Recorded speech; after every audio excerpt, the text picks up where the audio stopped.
Lorka i jaz ponekogаш.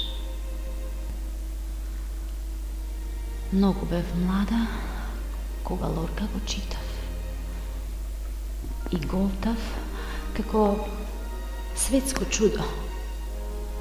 Ме збунуваше и потврдуваше во исто време. Рекол веќе, многу млада бев. Крвта младешка вриеше тогаш. Хормоните хаос во телото правеа. Лорка уште тогаш ме фрли во преградките на пламените кои горат во срцата на влюбените. Лорка адреналинот го подигаше. На страна се од разумот отфрлаше, а само на срцето чекор му следеше. Но младоста минува, нели? Барем она каде хормоните го држат главниот збор. Стигнуваат потоа, сакале или не.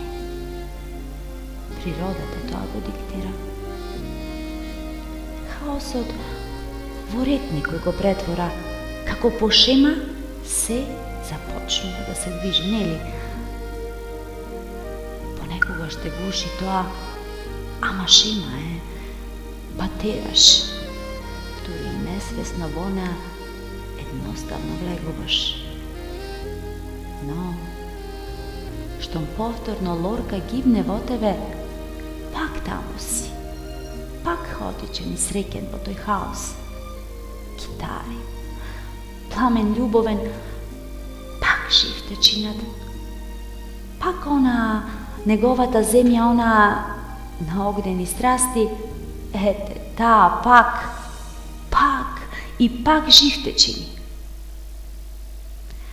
Лорка остана во хормоните, во порите, во здивот. Штом еднаш него го вдишеш, тој постојано тука е, како кислород кој ти треба да прочистиш плуќа од загадочните шаблони. Многу бев млада кога Лорка го читав и го како светско чудо. Ме збунуваш и потврдуваш во исто време. И денес исто е. Што?